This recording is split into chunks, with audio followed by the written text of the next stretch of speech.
Welcome to A Moment of Xen. Time to sit back and relax as model, actress, mentor, and supermom Xen Sams takes you on a sexy and wild ride, covering the latest in film, fashion, pop culture, cryptocurrency, fintech, cannabis, and entertainment from the millennial mom's perspective. Here's your host, Xen Sams. Welcome back, beautiful tri-state area and beyond. You're listening to A Moment of Xen right here on 710 WOR, the voice of New York, iHeartRadio. I'm your host, Xen Sams. Here's to another exciting episode. It's truly a pleasure spending this time with you on the airwaves. Thank you for tuning in every Saturday and for engaging with me on social media, directly on our Instagram page. That connection is what makes all of this worthwhile. Today's show brings together a powerhouse lineup across music, travel, culture, aesthetics, and capital, spotlighting the voices and visionaries redefining influence in real time. We begin with the debut of the Bosi Ranch live speaker series, leading into the highly anticipated Bosi Ranch live music concert series this September 12th. We're chatting about how the Yellowstone Effect is turning independent bands into new country powerhouses. Our guest is Shane Smith. He's the lead singer and songwriter from Shane Smith and the Saints. And right after that, we step into the lifestyle edit brought to you by Meliá Hotels International. We're chatting no weight limits, no compromises, how pet-friendly travel is entering its luxury era. Our guest is Andrew Soares, Marketing and Customer Experience Manager, U.S. Portfolio for Meliá Hotels International. Next, we move into Hydration with Heart, brought to you by Once Upon a Coconut. We're chatting Global by Design with Shuba, cultural fusion, and the power of owning your voice. Shuba is a global pop artist that blends Western pop with South Asian sound and visual culture. You want to check her out on Instagram. She is a social media influencer and incredibly talented. Then in our Sculpting the Future series, brought to you by Aloclay and Tiger Aesthetics, joining me today is Dr. Jubin Gabe of Gabe Plastic Surgery. He's a board-certified plastic surgeon and former clinical chief of plastic surgery at Cedars Sinai. We're chatting about, are the traditional mommy makeovers outdated and the regenerative approach that's taking over? And we close with the Heart of Influence series, brought to you by Diamond Lake and its subsidiaries. We're chatting about Hollywood's hidden currency and why intellectual property is the real power play. Our guest includes Jay Khanna, founder, Legacy IP, and co-founder of Victory Sports Media, alongside my co-contributor, Brian J. Esposito, CEO of Diamond Lake Minerals.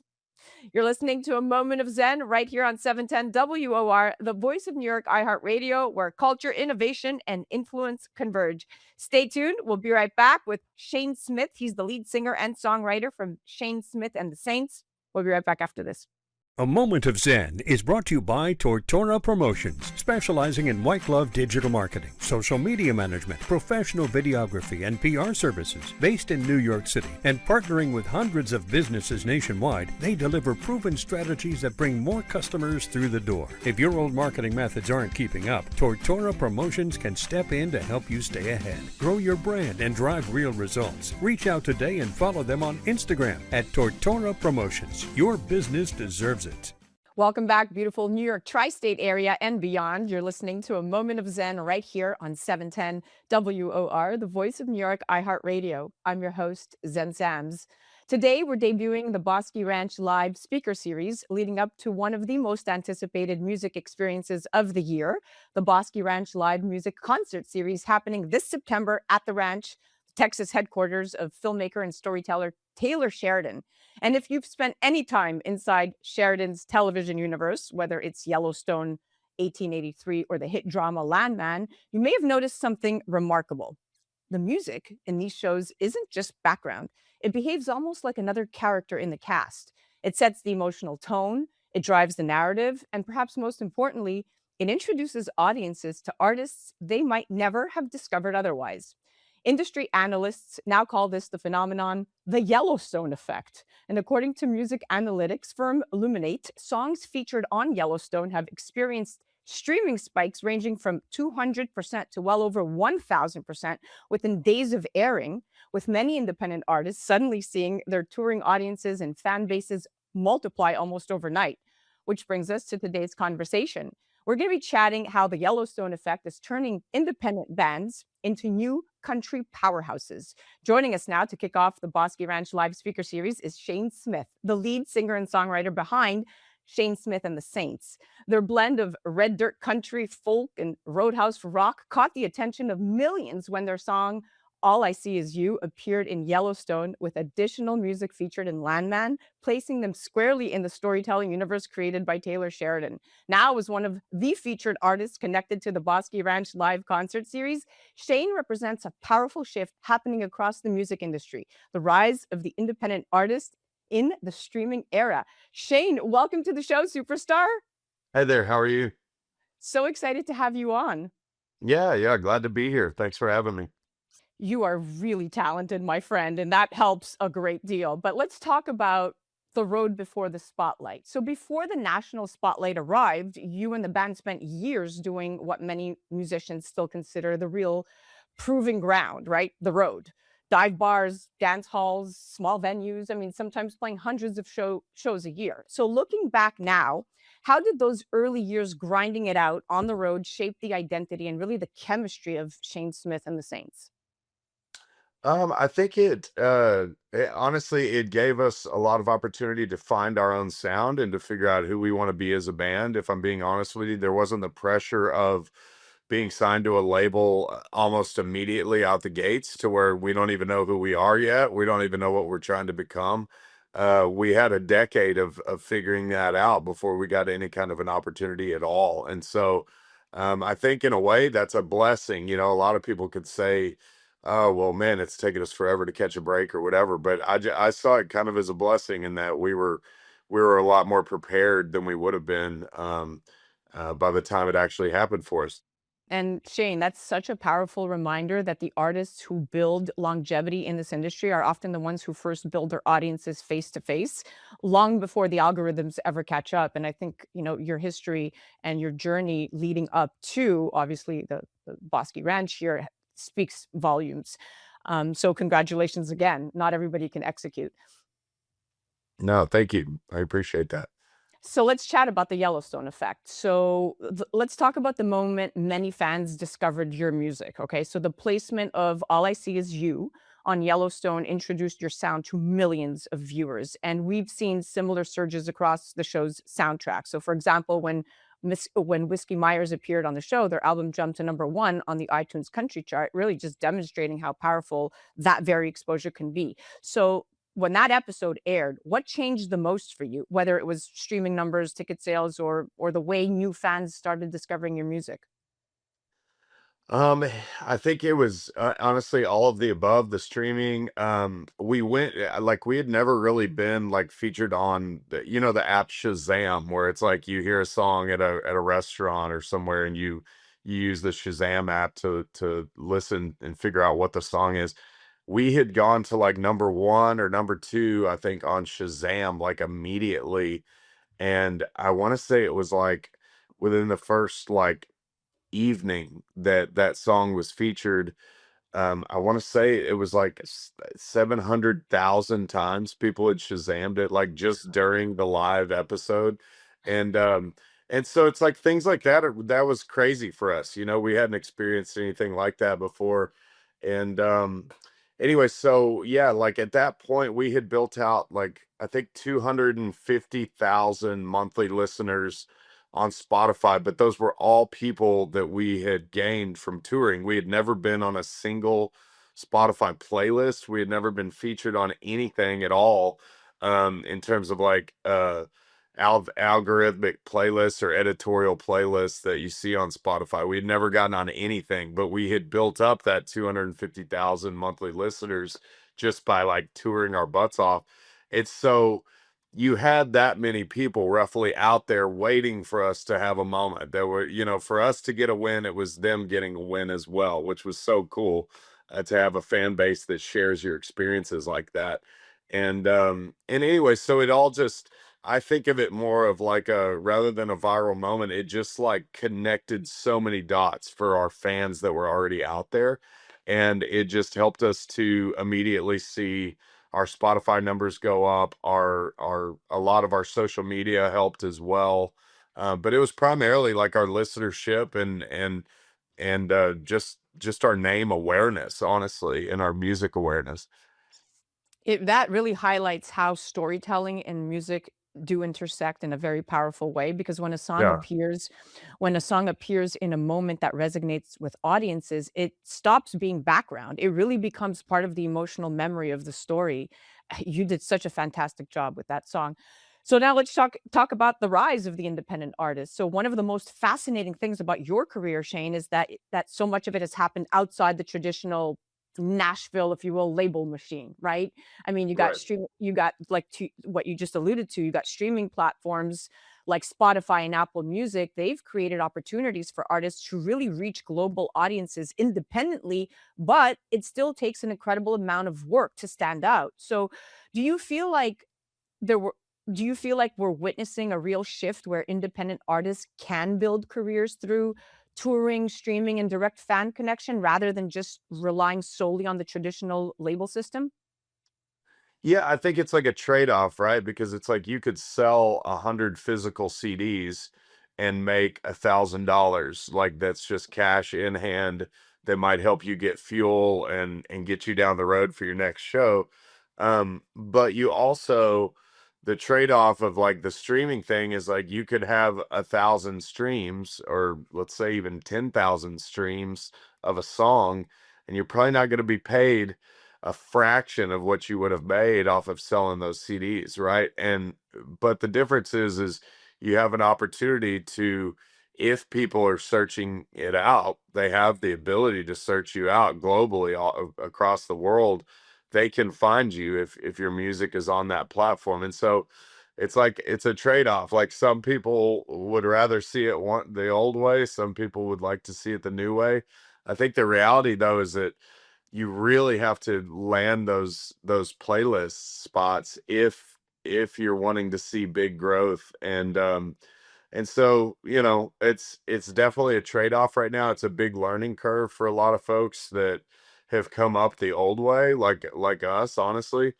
But we've been very fortunate that, honestly, through that show and through other connections that we've made, it's just over time, we've had better and better luck with the Spotify playlisting, and it's definitely helped us take our music from what was like a nationwide touring type of operation to, we've gone overseas, I think 5 times now, and we tour overseas often, as a part of our yearly regiment. So, does the Spotify thing help? I would imagine it does, probably when you're trying to do that. So yeah, it's all changing a lot, but I think there's a lot of opportunity there for people to take advantage of it and just kind of ride the wave that we're given, at the time. Let's talk about fame and the ongoing hustle. So, one misconception people have about the music industry is that once artists reach a certain level, sold out shows, major placements, global audiences, the grind finally slows down. But many independent musicians say the opposite is true. Now that the band is reaching larger audiences and bigger venues, does it feel like you've finally arrived, or does it still feel like the journey is just beginning? In a lot of ways, it does feel like it's just beginning. It's just a very different type of workload than it was before. A lot of it's similar. Uh, you know, you've got better sleeping arrangements, you've got better hospitality arrangements, you have a lot of things that are a lot nicer than they were before. Um, However, your workload does definitely increase and the demand increases a lot, which is a great thing. It's all you could ask for. And so yeah, I think that I'm trying to think of like the best examples of that, but it's just like when things become a little bit more legitimate, it's just your demand goes up and even your schedule with the way that you operate, you have to be on a much more regimented schedule. And yeah, I would say that one big blessing that we get out of it is that I feel like we're finally at a place where we get to determine like how much we want to work each year, how much do we want to tour each year, how much time are we willing to spend away from our families versus how much are we gonna like, hunker down and we're gonna do 100 shows this year, we're gonna do 80 shows this year, whatever that number is. having some success gives you, it allows you to kind of hold the reins and hold the cards and determine that for yourself. And so, that's the biggest, uh, advantage and blessing that I take away from it these days. Like, even though the workload is heavier, I think it's just so awesome being able to say, this is what we're going to do this year in terms of touring. Yeah, I love that perspective because the artists who really endure are often the ones who stay focused on the craft rather than the spotlight. And there's something very powerful in being able to say no, right? You're at a place where you can now say no if it doesn't fit your roadmap. And Yeah. I think and that's the difference, right? Because before it was like you take what you can get. Now you're stepping into another fascinating chapter with the Bosque Ranch live music concert series happening this September 12th at the ranch. I'm so excited to see you perform. For fans of Taylor Sheridan's productions, the music has always felt like an essential part of the storytelling, almost an invisible cast member shaping the emotional tone of the scene, if you will. What excites you the most about performing in a place like Bosque Ranch, where music and storytelling are so deeply intertwined? Well, honestly, I'm just excited to see Taylor and some of the family again, and see, we've made buddies with quite a few of that cast, and a lot of those actors. Like, once you start working with Taylor, in a lot of ways it crosses over. A lot of those actors, like, you might have someone in the Lioness series as well as the Yellowstone series, or Landman, or 1883, or whatever it is. It's like, um and it really has created like just a really cool network kind of family of actors and staff, that all kind of dabble in different, in the different shows.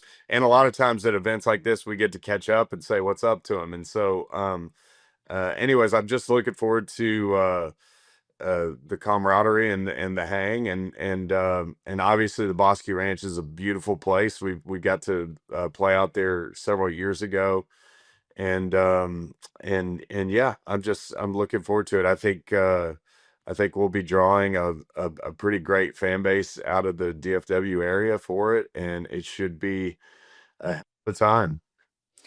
That Bosque Ranch live music concert series never disappoints. I know that last year it was quite the hit.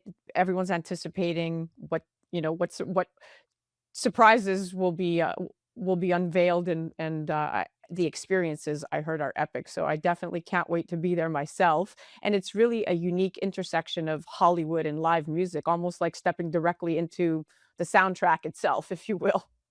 For sure. Now let's talk about advice you have to emerging artists. So today there are countless musicians trying to carve their own path, building audiences through touring and streaming and social media rather than waiting for a record label to discover them, to your point. So based on everything you have experienced, from those dive bars to the TV soundtracks, what advice would you give the next generation of independent artists trying to break through? From what I've found, is like, man, when you're passionate about something and you believe in something, you will find a way to make it happen. And that's the reality, I think. No matter what avenue you have to make it happen, I do think that it is something that comes from within, and you just continue to just, find any way you can, to get another foot forward, and to stay positive, and to just make sure that you're trying to put good out there, and if you're making music, make music that's going to do good for somebody, hopefully. And I think that as long as you just, you keep your head, you know, strong and focused, I don't think that there's a lot that can stop you from continuing to make progress, even if it's tiny amounts of progress at a time over a long course of time. I just think that eventually, progress will allude to whatever you're trying to get to. Shane, this has been such a fantastic conversation. Thank you so much for coming on and being transparent. And I mean, your story is a reminder that sometimes the most powerful movements in music begin far away from the spotlight and in small venues and in those long road trips and loyal fans who believe in the sound before the rest of the world catches on, like your story and those 250,000 local that consistent fan base. And so for our listeners, this is just the beginning of the Bosque Ranch Live speaker series leading up to the Bosque Ranch Live music concert series happening this September. Thank you so much for coming on. Yeah, thank you so much for having me and look forward to seeing you out there. To learn more about the concert series and upcoming artists, you can visit bosqueranchllive.com, and you can follow Shane and the band on the gram at Shane Smith Music and at Bosque Ranch Headquarters. You're listening to A Moment of Zen right here on 710 WOR, the voice of New York, iHeartRadio. That was the Bosque Ranch Live speaker series brought to you by Bosque Ranch Live. We'll be right back after this. A Moment of Zen is brought to you by Your Home TV with Kathy Ireland and their channel partners. Head to yourhometv.com for free, family-friendly programming, streaming 24/7. The Kelly Williams Show is brought to you by Serendipity Yacht Cruises and Events. Tune in and turn on your happy. Kelly Williams is full of energy and incredible guests. Watch her anytime, free programming on Your Home TV network, and do follow her on social media for a chance to win monthly prizes. Check out The Kelly Williams Show on yourhometv.com. Tune in to A Moment of Zen, Saturday nights from 9 to 10 p.m. on 710 WOR, the voice of New York. Welcome back, beautiful New York, tri-state area, and beyond. You're listening to A Moment of Zen right here on 710 WOR, the voice of New York, iHeartRadio. I'm your host, Zen Sands. Welcome back to the Lifestyle Edit, brought to you by Meliá Hotels International, where we explore the intersection of travel, culture, and modern living. Now, here's something fascinating.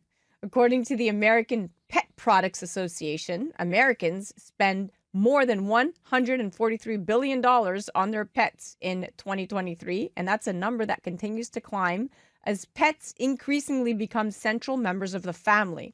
So at the same time, the travel industry is experiencing a major shift right now.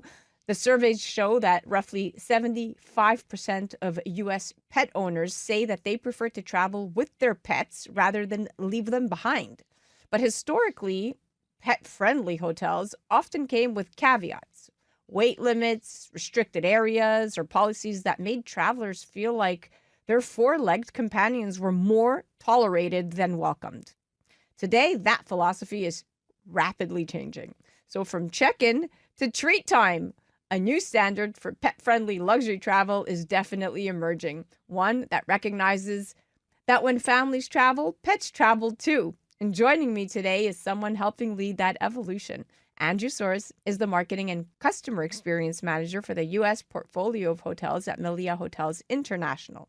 With more than 11 years in hospitality, he helps oversee marketing strategy, partnerships, guest experience initiatives, and creative programming designed to turn great hotel stays into those unforgettable brand moments. And one initiative that's gaining attention is Pet Friendly by Meliá. It's a program designed around the idea that traveling with pets should never require compromise. Andrew, I want to hear more. Welcome to the show, superstar. No, thank you for having me. It's a real treat and a real pleasure to be here to talk to you about my two favorite things, my love of travel and my love of animals. So let's start with the bigger cultural shift we're seeing over the past decade. Pets have moved from the backyard to the center of the household, right? And when you look at the American Pet Products Association, those reports, they show that roughly 2/3 of American households now own a pet. And millennials in particular are leading the charge, often referring to themselves proudly as pet parents. We've all said that, right? So that emotional bond is changing consumer expectations everywhere, from airlines to restaurants to hotels. From your perspective, inside the hospitality industry, how has this rise of the, if you quote unquote, pet first traveler reshaped the way hotels think about the guest experience? Yeah, no, I think that you said it best in your introduction. I think that the biggest shift is that pets are no longer seen as an extra traveler. They're seen more now as part of the family. So, you know, to your point, when Americans are spending more than $140 billion a year on their pets, I think it's a clear signal that people want to include them in every part of their lifestyle. And I think that you know, transcends into travel as well. One of the things that I think really accelerated that shift was the rise of the short-term rental market. I think one of the reasons that platforms like Airbnb became so popular so quickly was because they offered travelers something that felt more like home. And one of the comforts was the ability to, you know, keep your same routine. So for many pet owners, that routine includes bringing their pets along rather than leaving them behind. And hotels have certainly taken note of that change. Years ago, pet friendly and hospitality often meant that pets were simply just, allowed within the space. Maybe you paid a small fee and that was about it. But today, I think it means something much more intentional. Hotels are thinking about the full experience, from welcome kits to in-room beds and bowls to curated walking maps of pet-friendly spaces. The goal now is to offer those same comforts that people appreciate at home, but with the added benefit of a hospitality team that's there not just to take care of you as the guest, but to take care of your pets as well. Yeah. And many travelers have experienced the classic, pet-friendly fine print policies that can make traveling with animals feel just stressful, more, rather than enjoyable. And a lot of hotels still have that. No, you're right. But you at Meliá, you took a different approach with your pet-friendly by Meliá program. So what makes your approach fundamentally different from the typical pet-friendly policy travelers might see elsewhere? Yeah, well, I think that what makes Pet Friendly by Meliá a little bit different than the other programs that you'll see around the world is that the experience is actually designed with pets in mind. So, across our designated pet-friendly properties, we've tried to think about what traveling with a pet really looks like. So for example, many of our hotels provide guests with a guidebook that will highlight nearby pet-friendly attractions, things like parks, walking trails, restaurants with outdoor seating, local pet stores. So travelers can actually go out and explore the destination with their pets rather than, leaving them behind in the room and coming back to them at a later point in the day. Some properties have even gone a little bit further by integrating dedicated dog parks or outdoor play areas directly on site, so that pets have space to exercise. Others offer additional services. We've got a few hotels that actually offer veterinary support, just in case there's something that, God forbid, goes wrong within the stay. And we're seeing a lot of hotels also experiment with things like dedicated pet dining menus, where dishes are prepared and portioned specifically with animal nutrition in mind. So, I think at the end of the day, the goal of the pet-friendly program is pretty simple. We want to ensure that when guests travel with us, their pets shouldn't just be accommodated. They should just be they should feel just as welcomed as any other member of the family, which is, how they're seen across many households today.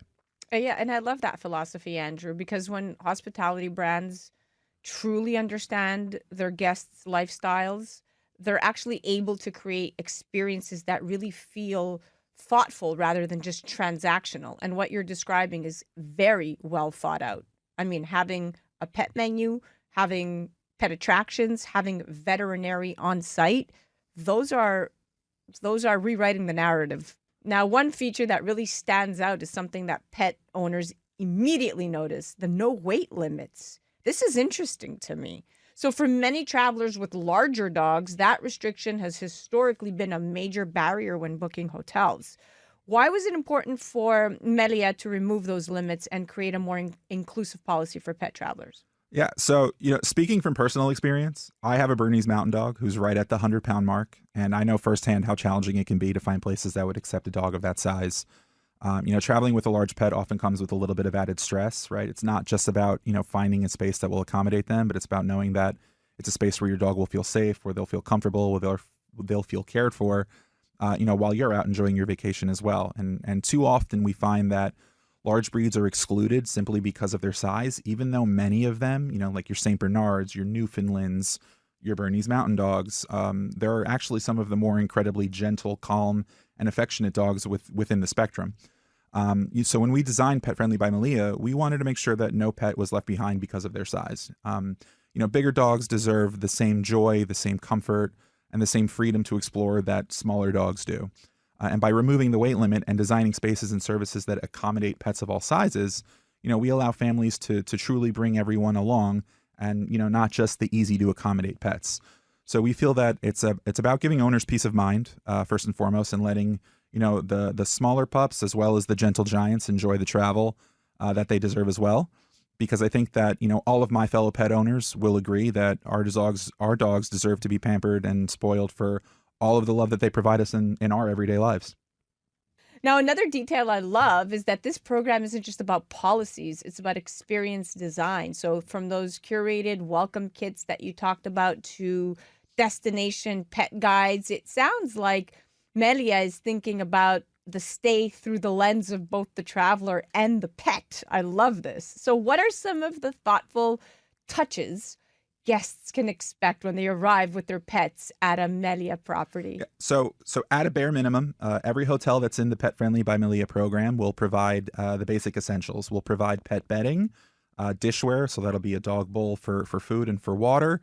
We'll provide a welcome treat, a roll of potty bags, a chew or a tug toy, and then a guidebook, like I mentioned, of all of the nearby pet-friendly attractions, restaurants, and shops. But as I mentioned also before, some of our properties take it a step further, finding ways to integrate the guest experience into the pet experience.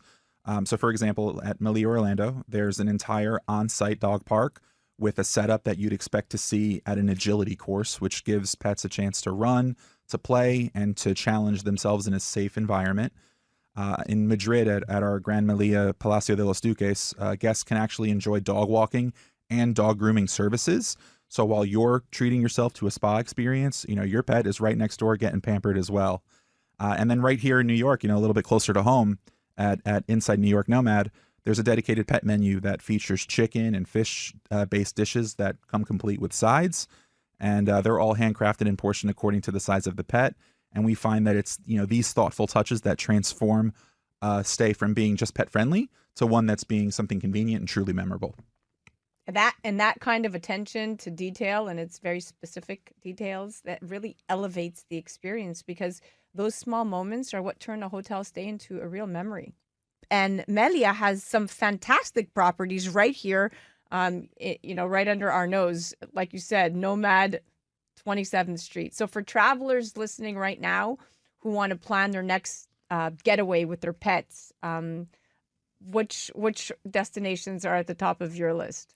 Yeah, so Meliá has about 400 hotels around the world. Our pet-friendly portfolio spans to be probably around maybe 20% of that, but we've got pet-friendly hotels here in the United States. We've got a few of them down in the Caribbean as well, in Europe. So there's no shortage of options. But for folks that are looking for stays a little bit closer to home, as you mentioned, Inside New York Nomad sits right on the northern end of the Flatiron District on 27th Street. It's just a stone's throw from Madison Square Garden and Penn Station, so it's super convenient for getting around the city.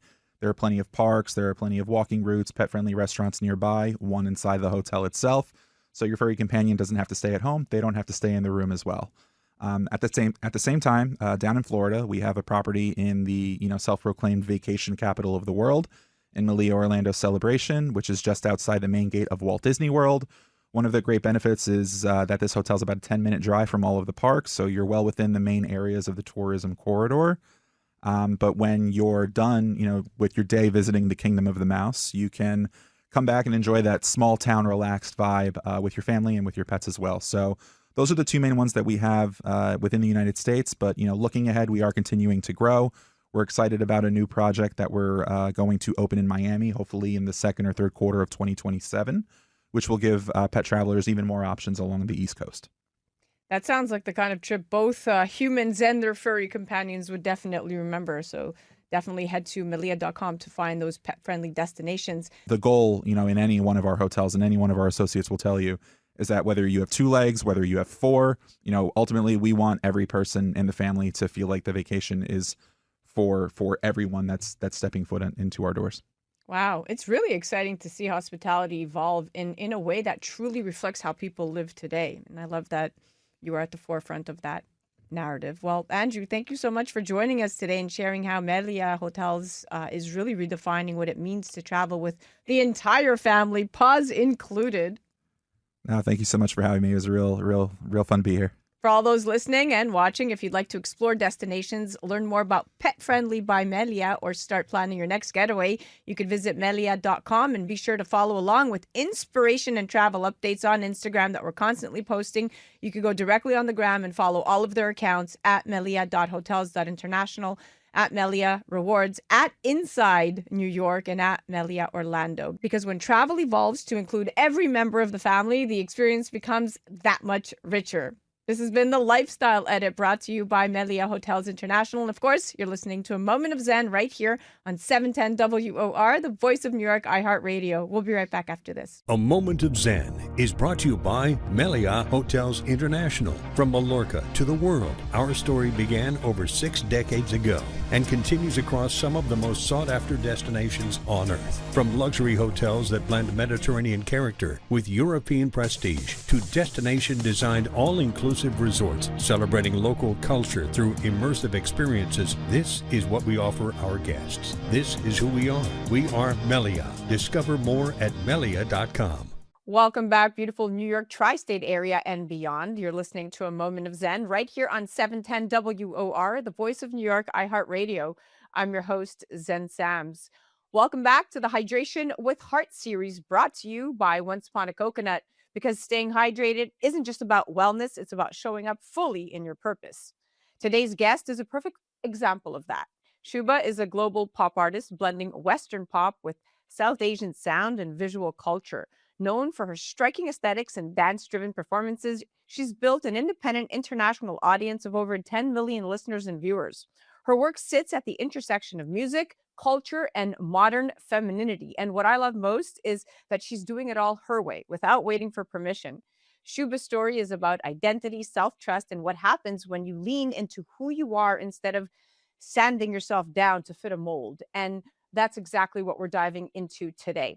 Shuba, welcome to the show, superstar. Hello. Thank you for the intro. So excited to have you Mhm. on. You are so Thank you. talented. So much of who we become creatively, right, starts at home. Especially when you grow up in a traditional family where expectations can be very clearly defined. You've spoken openly about your cultural roots and the values you were raised with. And I think a lot of listeners and viewers, especially women, will relate to that push and pull between tradition and passion. So you came from a traditional Indian family, yet you've carved out a very modern, global, artistic identity. What was it like sharing your dreams with your family, and how has their support or evolution of support, if you will, shaped the artist you are today? Mm, that's a really good question. So fortunately, my dad is just a dreamer. I mean, that's the whole reason he's in this country in the first place, because he creates the reality he wants. Like, he's the original manifester in our family. So I think having his support was really critical. My sister's also been supportive, and I think my mom took the longest time to get around to it. But I think even in my moments of, despair and hopelessness, even she, like, even when I'm crying, she'll be like, "At least monetize the tears, like, at least record yourself crying." And I'm like, "Okay, slay." Like, she's not wrong. But I think I did get really fortunate in that way, and that my parents really believed in me even when things weren't quite working out, and even when they don't, seem to be working out. Um, but I will say that, that's not the case for every children of immigrants or traditional parents trying to do this thing. So I'm just grateful that my parents have pushed through, because it would be way more difficult without it. Well, that's powerful. It's not just about chasing a dream, it's about bringing your family with you on the journey. And it Now, sounds like you have quite the roadmap and an immense amount of support, and that's priceless. yes. Now, you've built an international audience. Your work travels across borders and cultures and languages. And sometimes there are moments in a career that just don't feel real, no matter how hard you worked for them, right? So, looking back so far, what has been the most surreal? Is this really my life kind of moment in your career, the one that still stops you in your tracks? Hmm. I think one of the ones I always think back to is when I sang with Indian composer A.R. Rahman at the Hollywood Bowl. I think he had like a pretty much sold out show there. And I did a couple songs with him. And after the show, I, was just going to say hi to him and congratulate him. And there were all these like Indian American influencers, content creators, just creative people who I've always known.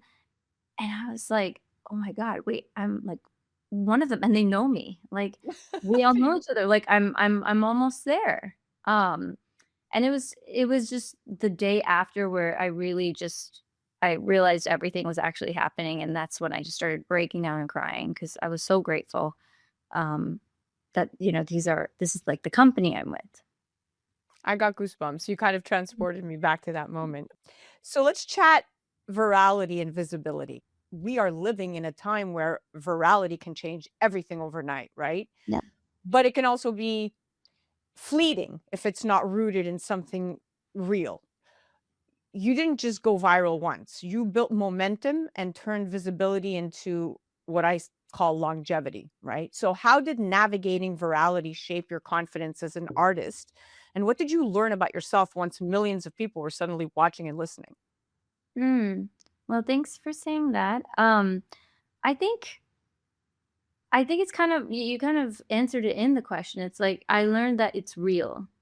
I think a lot of times we can compare ourselves to what is, going on around us. Like, oh, well, this person has 40 million views and I only have 20. And like it just gets to the weeds of that.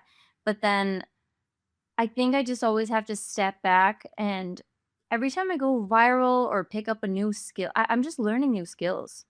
And Right. I guess like even today when I was having, a moment of like what's going on, like what's happening with my life right now and figure out my goals, I was like, I will always be able to adapt to the situation because through my creative processes of going viral, like rapping in Hindi, which I'd never done before, by the way, like that was very on the spot, or like coming up with freestyles on the spot, or whatever it is, like I'm just adapting newer skills. And I think they come from a real place. So I will always be able to create and be, you know, an asset to entertainment, which is what I've always wanted. So I Yeah. think that's kind of what I've learned. So let's chat about exactly that, the rise of your genre. So what excites me the most about your music is that it doesn't fit into neatly into one box. And honestly, neither do so many of us anymore. Yeah. Global pop is evolving and cultural fusion is no longer niche, it's the future. Yeah. So your sound blends Western pop with South Asian influences like really naturally. How do you see this genre blending movement evolving, and what role do you feel artists like you play in shaping what global pop looks like next? I think that it's just the important it's like it's putting in the sauce in the right ways. Like, I think that LA has, and especially the US, like, has the sauce. It has really creative, innovative people, and I think a lot of other countries who are doing this are just starting to get Hollywood came by so quickly, like, they had so much history so fast, and I think it's just because they got the sauce. They got the right people, and I think our job, or I guess like my calling as a creative, as an artist, is to take the things I already know, the stuff that they don't have, and bring it to them. And it's not even like me being like, oh, well, this makes me different. It's just in my blood because I grew up with it. Because I'm naturally going to sing something that has an Indian twist. I am really inspired by other countries, like so inspired by all my travels. Like I really love visiting other places. So it's naturally going to come out in these sessions. And I think the best thing we could do is just absorb everything around us, every experience, and do our best to bring that to a creative session. Even if the experience is just, some tiny place in Montana. Like there's a lot of beauty there to capture that people on the other side of the world or the country don't get to see. So you just need to absorb everything and make sure you hold on to it and pour it out in sessions. Wow, it really feels like representation and innovation happening at the same time. You captured it beautifully. So before we wrap, we talk a lot about hydration with heart, about sustainability, not just in wellness, but in careers, your voice, your energy, your body, they're all part of your instrument, right? What are some non negotiables for you when it comes to taking care of your voice, your body, and your energy, especially while creating and performing and staying present in such a demanding space? Well, non-negotiables for me, without going too much into detail, I'm not gonna be inhaling anything. Like nothing gets inhaled, nothing gets snorted, like stay away, stay away. Um I think that that's like the main one is I don't like exposing myself to any sort of like gases or cigarette smoke or anything like that. Like I'm just like, no, no, no. Like the voice is sacred. So that's definitely probably the main one that I'm like never, never, ever, ever. Well, that's a big non-negotiable one, and we know that it's all about hydration. So drinking plenty of water, plenty of coconut water. I never leave home Coconut without water for sure. coconut water. I need to drink more coconut water. Actually, I have heard a lot of benefits about All that. right, we're gonna get you a sample, a VIP sample Oh, case of all the best flavors for Once Upon a Coconut. It's literally the best tasting coconut water on the planet. It's like trending number 3 on Amazon, and my favorite is the chocolate because it's vegan and it's lactose free, and they don't add any ingredients to any of their products. So it's just the coconut water and the fruit. And they have watermelon, pineapple, blueberry. They have a whole bunch. I see coconut great. water in in your future. I have a vision. We're definitely gonna get you tons of coconut water. Keep you hydrated. I'm down. I'm down. Give it to me. Okay, it's coming your way. And listen, it's an important reminder that longevity starts with listening to yourself, just like Shuba has done. You've done such an incredible job at following your intuition, and you have the right support system. And when you are wondering, what is all this for? What is this about? Am I exactly where I'm supposed to be? The answer is yes. There are no coincidences. You are exactly where you are supposed to be. And this is just the beginning. So thank you so much for coming on our show and having such a great conversation with me. Yep. Thank you. Thank you. You can follow Shuba across platforms, stream her music everywhere, and keep up with what she's been building next. You can go to shubaofficial.com and you can check her out on the platform, Instagram, and across all social media at Shuba Music. And of course, today's Hydration with Heart series was brought to you by Once Upon a Coconut because staying hydrated helps you show up grounded, energized, and ready for whatever stage you're stepping onto next. You're listening to A Moment of Zen right here on 710 WOR, the voice of New York, iHeartRadio. We'll be right back after this. A Moment of Zen is brought to you by Once Upon a Coconut. Discover the refreshing taste of 100% pure coconut water that actually tastes great. Naturally sweet with no artificial flavors or added sugar. It's packed with electrolytes to keep you hydrated throughout your day. And with 10% of profits going to charity, every sip makes a difference. Pure taste, pure goodness. Experience nature's Gatorade. Visit Once Upon a Coconut or naturesgatorade.com. Welcome back, beautiful New York tri-state area and beyond. You're listening to A Moment of Zen right here on 710 WOR, the voice of New York, iHeartRadio. I'm your host, Zen Sams. Welcome back to Sculpting the Future series, brought to you by Alloclay and Tiger Aesthetics. Let's get right into it. Globally, the aesthetic market is projected to exceed $200 billion within the next decade alone. And what's fueling that growth is a clear shift. Patients are moving away from synthetic replacement-based procedures and toward regenerative, biologically aligned solutions. And here's why that matters. Traditional fat grafting has historically had unpredictable retention, often cited between 50 to 70%, depending on technique and processing and blood supply, which means up to half of what's transferred may not survive long term. Now, enter the next evolution. Technologies like Alloclay are designed to act as a biocompatible adipose matrix, essentially creating a supportive scaffold that helps transplanted fat integrate, revascularize, and survive more predictably. So instead of just transferring fat, we're now engineering the environment around it. And when you think about that, this isn't just improving a procedure, it's redefining how we approach breast volume, asymmetry correction, full body contouring, and even reconstruction over time. So today we're asking, are traditional mommy makeovers outdated? And is regenerative design the future of the human body? Joining me right now is Dr. Zubin Gabe. He's a board certified plastic surgeon and former clinical chief of plastic surgery at Cedars-Sinai. He's based in Beverly Hills. He specializes in advanced breast and body contouring, complex revision cases, and customized surgical design. He also trained at UCLA in early adipose-derived stem cell research, which helped shape the regenerative techniques we're now seeing in modern fat grafting. My expert on the microphone, Dr. Gabe, welcome to the show, superstar. Thank you. I'm so excited to be here. So excited to have you on. So let's dive right in. We're seeing a full category shift. Patients are no longer asking, what implant should I get? They're asking, what can I use from my own body? And according to the global aesthetic data, that fat grafting procedures have actually increased steadily over the last decade, particularly in breast and body applications. And that's really driven by demand for natural, long lasting results. So, from your perspective, what's driving this movement towards regenerative approaches across both breast and body procedures? What are you seeing? So it's a couple of things.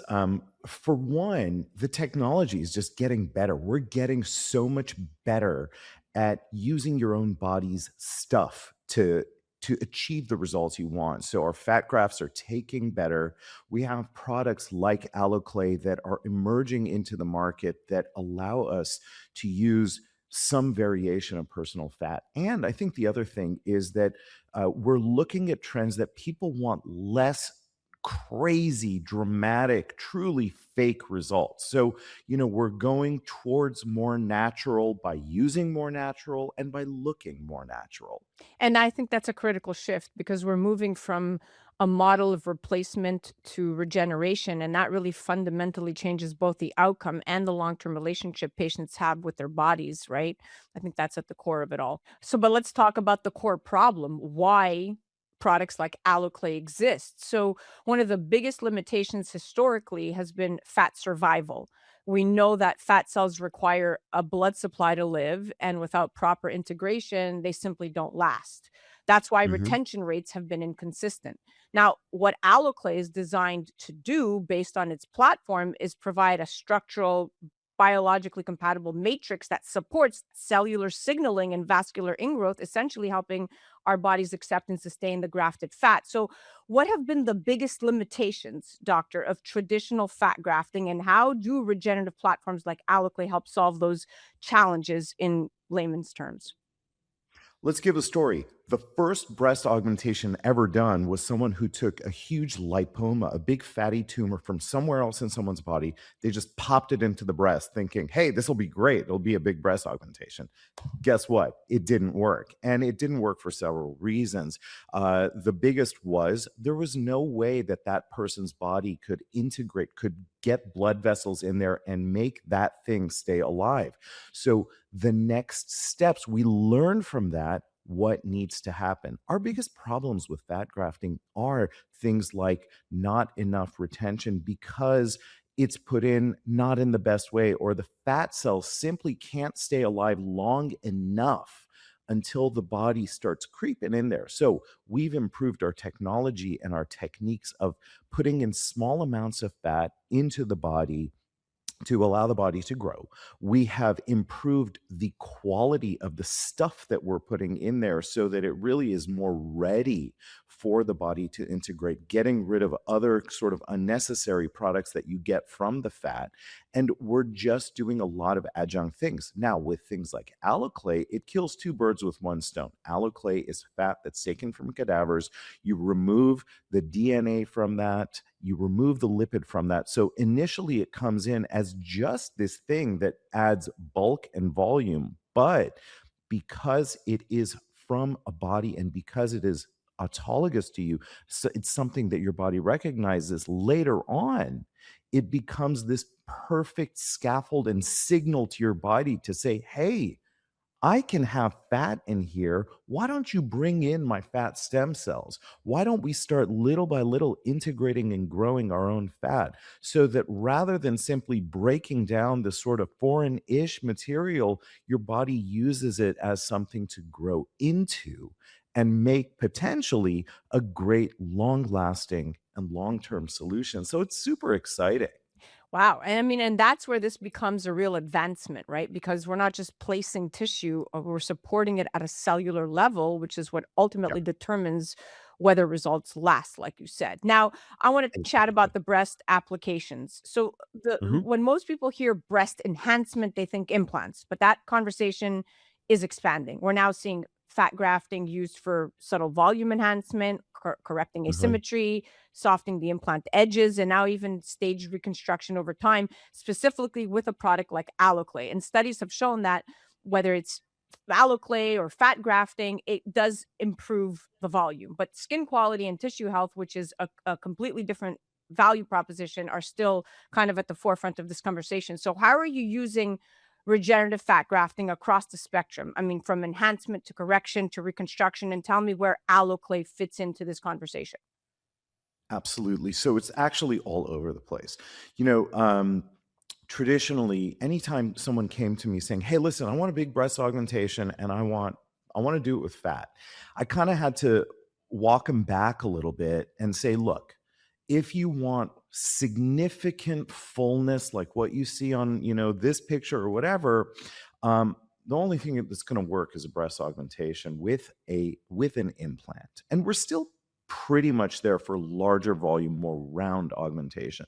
And it used to be, well, fat grafting only softens things a little. It only makes it a little curvier, a little more contoured, because your body only took so much. And now we're sort of stepping forward where even just your own autologous fat is getting better. We're getting better at filling it out. Now, it may take a couple of rounds of treatment, but we're filling things out better. We're still not getting massive augmentations, but we are improving significantly. Now, where alloclave comes in is that, number one, it works similar to fat in the sense that it can round it out. And in some ways, I actually think is superior to fat because CC for CC, alloclave definitely pushes out against the breast tissue and adds more oomph relative to fat. So you get more for less. The other thing that's advantageous is, look, every time you do a fat transfer to the breast, you got to do a lipo somewhere, and that carries with it a whole recovery and care for months afterwards.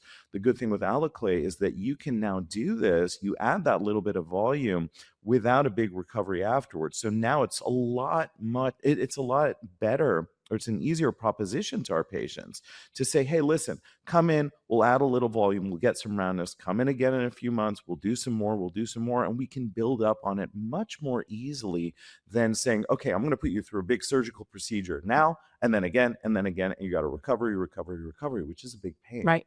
The other super exciting thing looking in the future, I'll give you one thing, is alloclave. Tiger Aesthetics actually is investing in a company that is using actually a nice scaffold that will actually push out on the breast and even better allow for ingrowth. So truly tissue engineering a breast implant, which is incredible. Now let's talk about the body contouring beyond breast, hip dips and glute contouring, abdominal refinement, thigh and waist balancing. I mean, what's interesting is that body contouring isn't just about removal anymore. It's about It's about Exactly. redistribution and reshaping. So where are you seeing the biggest impact of regenerative fat grafting or even alloclave in body contouring today? We're seeing it everywhere, and truly it's actually limited only by your imagination. You actually said something that I always talk about, where no longer is body contouring a reductive procedure, where in the old days it was just lipo and skin removal, that was it. Then about 20 years ago we started doing more addition with fat transfer, so it was reduce and enhance, and you were finally able to really play with body proportions rather than simply change one little thing. Now, the biggest problem has always been that recovery, has been that procedure, and has been the lack of take. Now, with alloclave, that is much, much easier. Our patients are smart. Our patients are intuitive. And it is something where these things are marketed, like you say, for hip dips, for butt, for gluteal contouring, stuff like that. But then I've had patients who have come in and said, "Listen, I'm surrounded by these big athletes all the time, and they've got great legs, and my quads are not impressive. I want you to put it in my quads." I would have never thought of that, and it was brilliant. There are so many places. We've seen it put in shoulders, we've seen it put in calves, we've seen it put in a million different places, and it is great because not everybody wants the same thing. And this allows people to use their creativity and their own personal aesthetic to say, "I want it driven here. I don't want the typical thing, or I want what's right for me." So it's really exciting. And this goes through the same rigorous procedures as any donor tissue would, and it goes through Oh my all God. of that, right? I mean, you strip it of the DNA load. You're making sure that it is safe, and I think there's a lot of people that have, a misconception. This isn't synthetic fat. We're talking about No. cadaver fat. We're talking about the Yeah. same rigorous protocols that any other organ donation would go through. I just want to make that perfectly clear. Now, I want to go to the mommy makeover. So, pregnancy can affect the breast, the abdomen, the skin, and fat distribution all at once. I mean, we definitely have our work cut out for us here, moms. Yeah. Traditionally, mommy makeovers address the areas separately, but now regenerative approaches like alloclay allow you for a more cohesive full body restoration strategy when you're consulting your patients. So, how is this technology changing the way you approach the full body transformation, like mommy makeovers?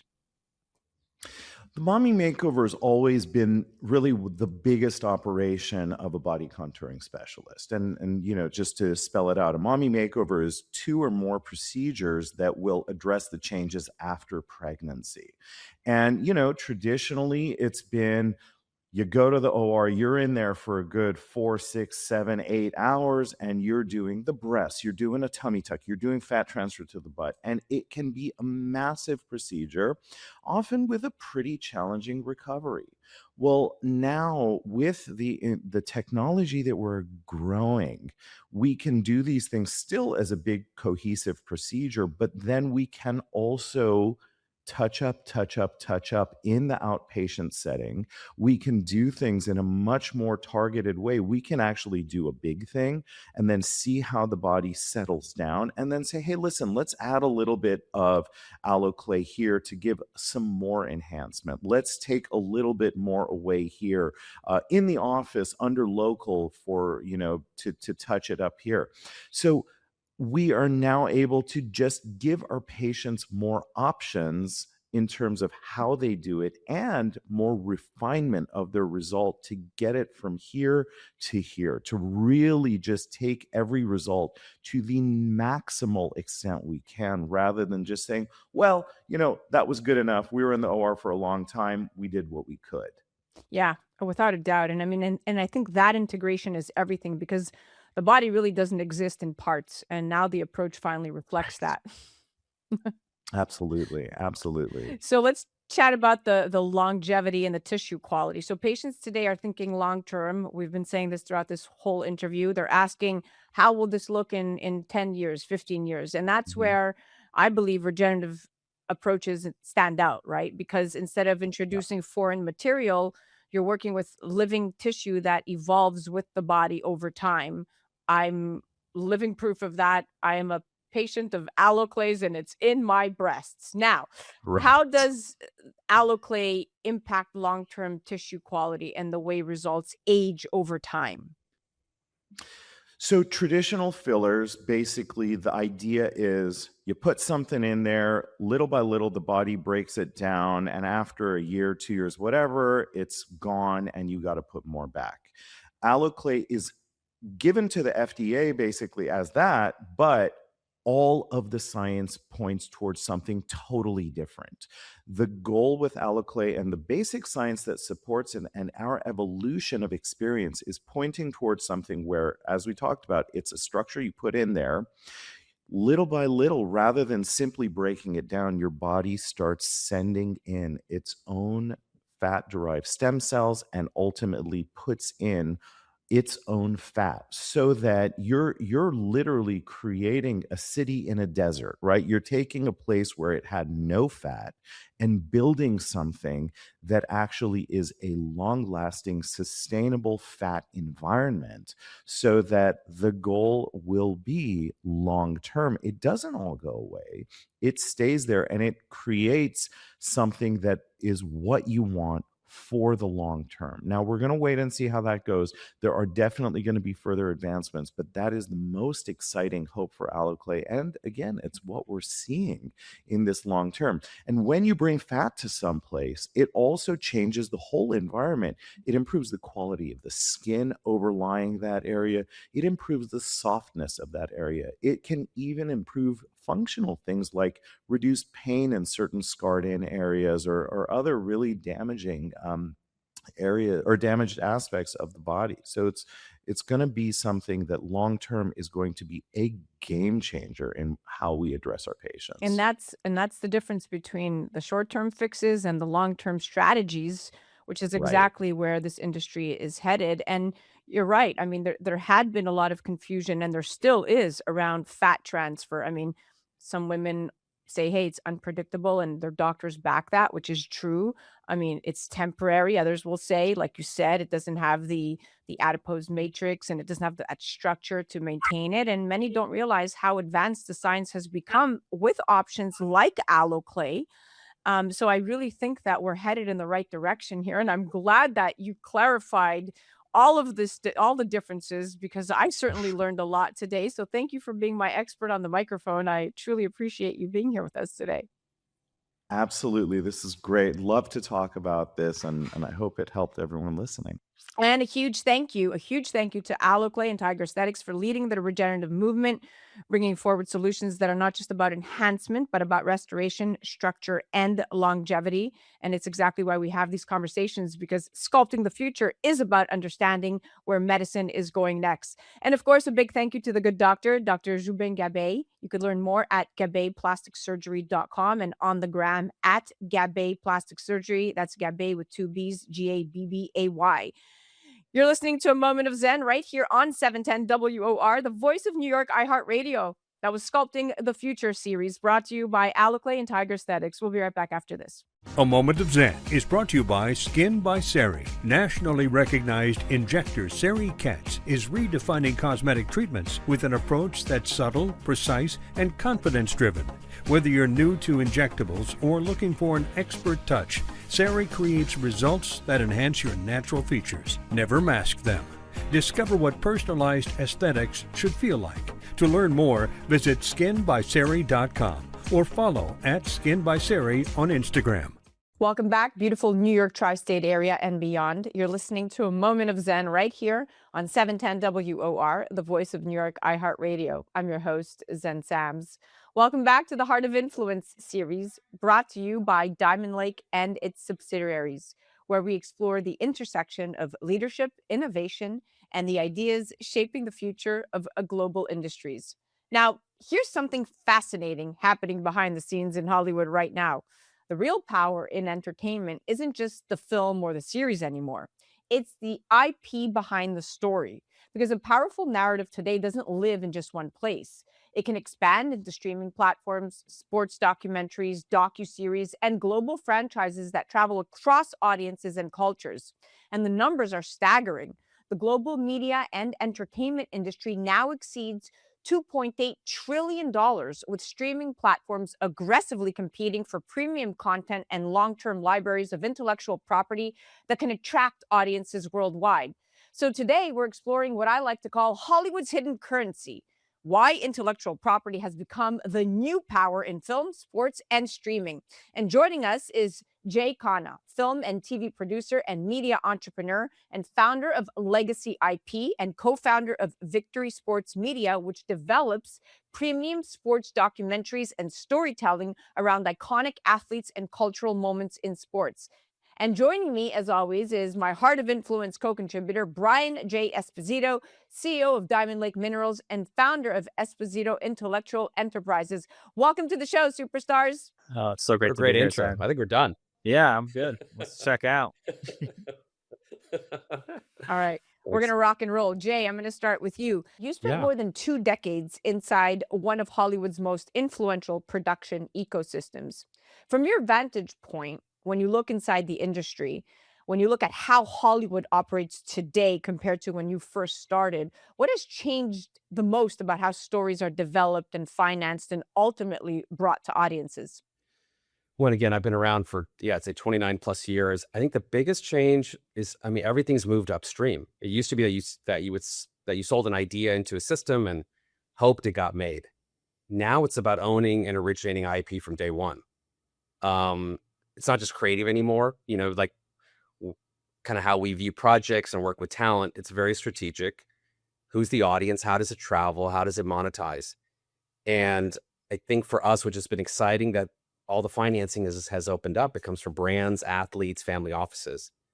So if you package it right, you really start to control the just, kind of from A to Z when that didn't used to exist before.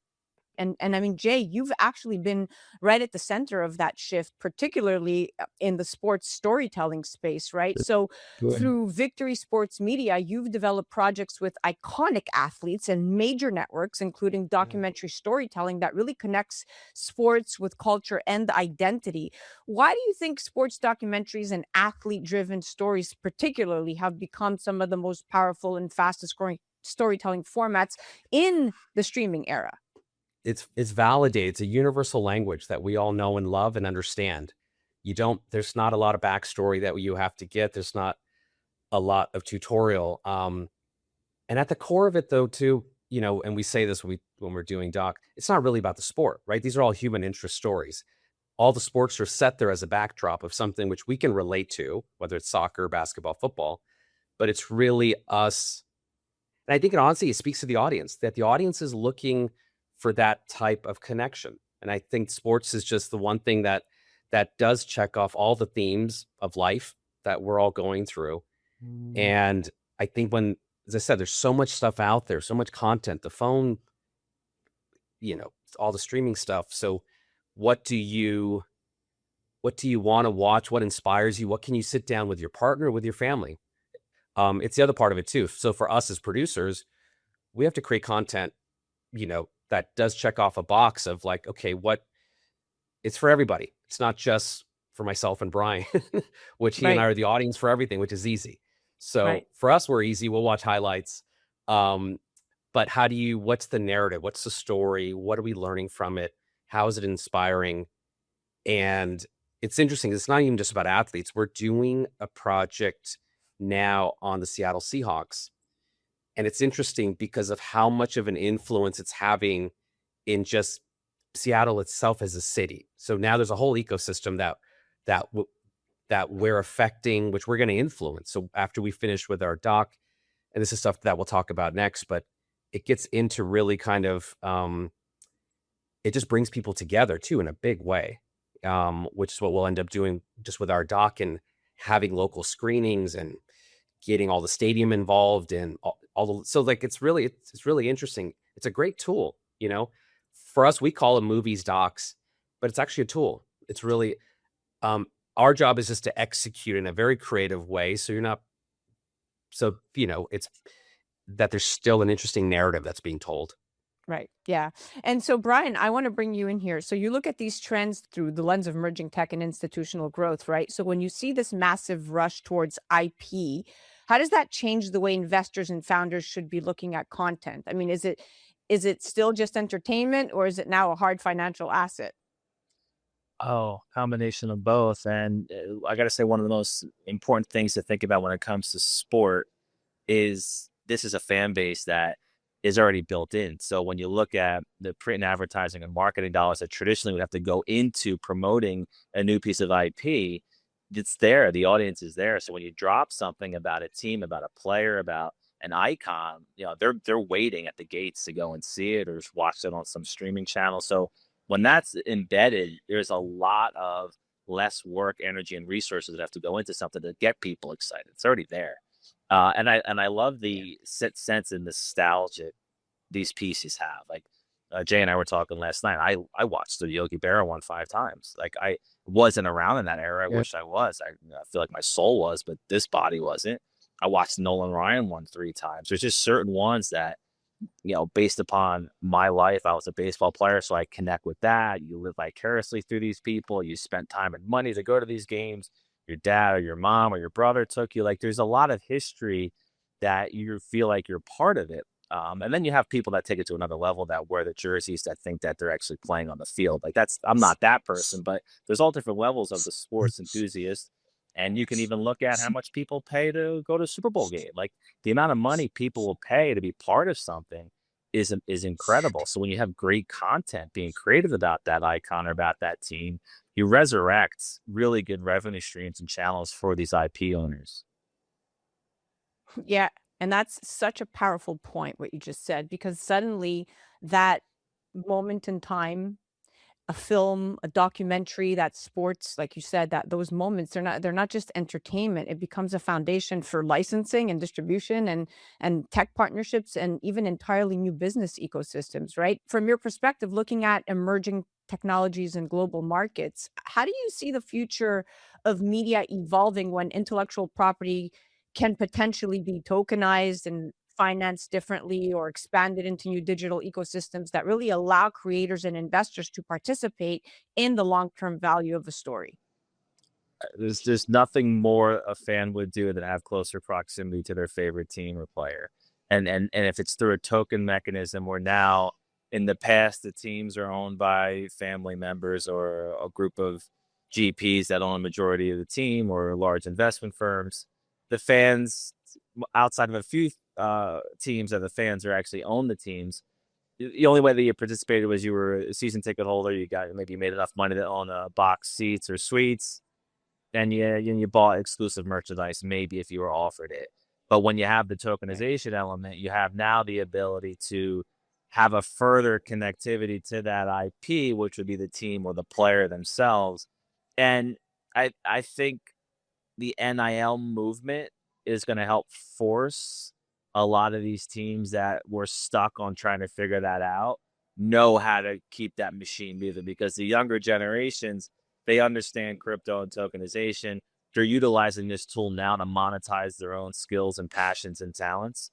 So the youth movement is going to make this shift happen for stuff that Jay and that we are working on to be able to tokenize the content and bring this fan base in to be part of the revenue share of where that IP is distributed and monetized, or how it's engaged with audiences around the world. That's extremely exciting for fans, because now they're not just participating in the entertainment purpose of it, but they also have the ability through tokenization of that IP to actually benefit from the upside of the revenue that IP creates. And then maybe there's special meet and greets, maybe there's exclusive merch for them, maybe there's some sort of a stadium tour or a locker room tour. I mean, they're going to be case by case depending upon the marketing of the IP owner, the team, or the actual player. But you're going to see a shift in older players. I say older, I mean, now an older player is 27 years old, which is crazy to me. But you have older players that are going to have to go back and figure out, how do I implement this into my business, right? And then the managers Yeah. of those players trying to figure out how do they get their piece, and the agents and all this stuff. But the beautiful thing about what we're working on and with Jay's history, we know how to mesh all that together, and we know how to make sure everybody can benefit and play without disrupting the traditional mechanisms of how these businesses and machines work. Yeah. Which means the next generation of creators, right, may not just be producing content. They're actually going to be building these entire ecosystems around their ideas, to your point. They're digital natives, and we got to catch up here. We got to catch up. So I'm going to transition back to you, Jay. So Yeah. you're Yeah. now launching Legacy IP, which is Yeah. focused on developing high value intellectual property across sports, culture, and entertainment. Yeah. So when you look at the future of storytelling and projects now being designed from the beginning to evolve into multi-platform franchises rather than simply existing as Yeah. standalone films or documentaries, where are Yeah. things headed? I mean, as Brian said, and that's half of our pitch right there, what he mentioned in terms of, sports is just at the core of it. But I think the biggest opportunity is at the origin point, owning and structuring the IP early, which is our job and our expertise of sourcing, locking down rights. And then how do you build that to scale across media, tech, capital, experiential, merch, all the stuff that Brian had mentioned. That's what we learned very quickly, probably in this past year, of doing a couple sports documentaries for the streamers, which is fine. Now we kind of view the streamers as that's just one lane of distribution. It's not the end all. It's not the end all of it. It has to end up over at Netflix or YouTube. When we're doing stories around a team, a city, there's so many other ways for us to control what's happening and just really own that pipeline, which is, I think that's where things are going. But you're seeing that with athletes who are trying to control their own channels and just all their own narratives. I think what we're building is a very sophisticated model. I think we're going to probably bring a lot of those athletes probably under our umbrella, because it does require expertise. I can do half of it to queue it up and to curate something that's really premium and really compelling, because at the end of the day, it still has to be a great story, right? I mean, it still has to be. And now with Brian and his team, this is kind of how we came together.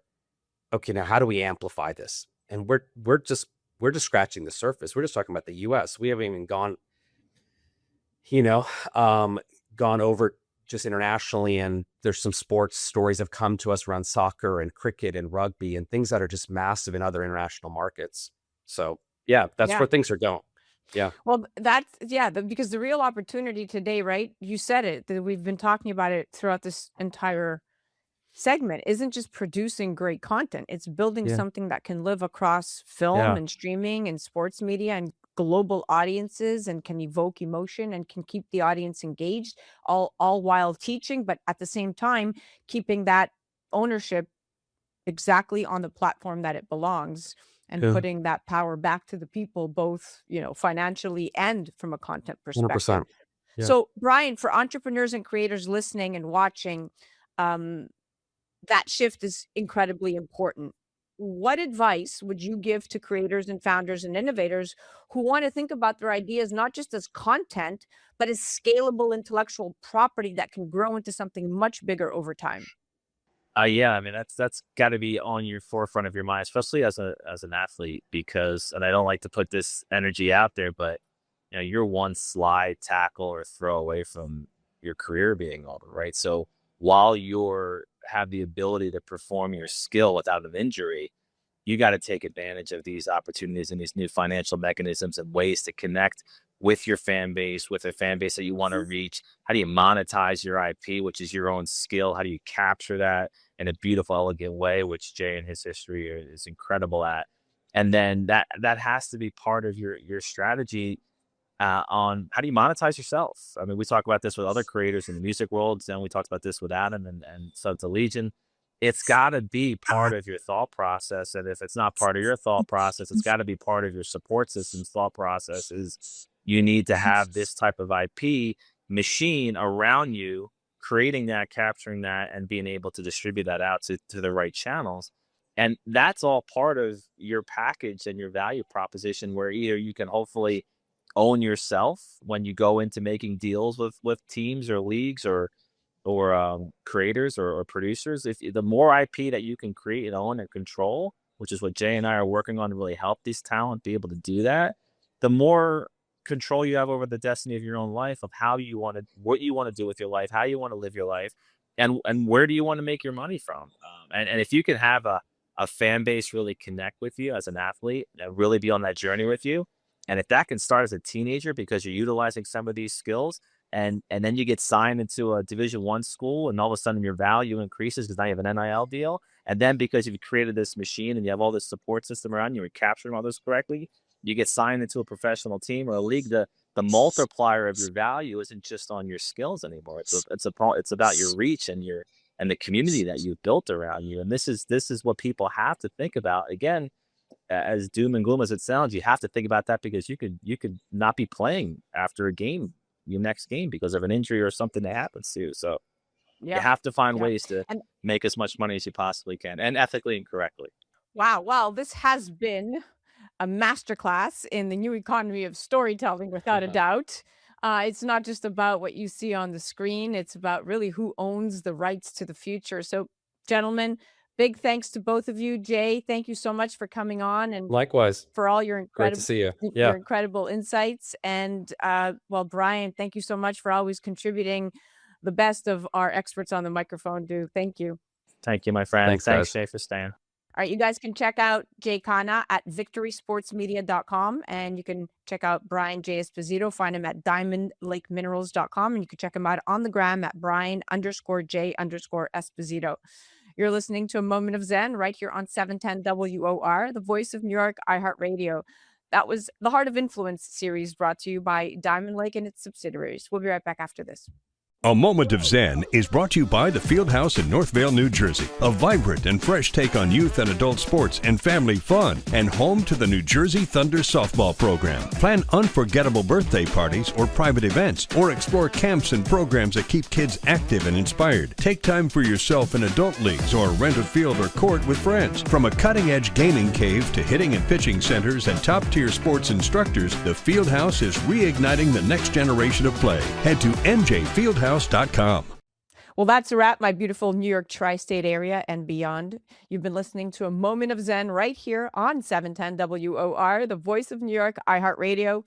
I'm your host, Zen Sams. Remember to join me right here on A Moment of Zen every Saturday, or you could head to amomentofzen.com for live listening links and episode downloads in your city. And also remember that we're live on Traverse TV Sundays at 1 p.m. Eastern. That's our OTA partner. YouTube Sundays at 2 p.m. Eastern, directly on our channel, Zen Sams. And all episodes of A Moment of Zen are available directly on your home TV streaming platform. That's family-friendly programming, no app required. You could head to mox.yourhometv.com. Thank you for listening to us. It's been an absolute pleasure being your host. Thanks again to all of our sponsors that continue to make this show possible, and all of the partners that continue to bring us incredible content. And remember, happiness is the only thing that multiplies when you share it. We'll be back next week.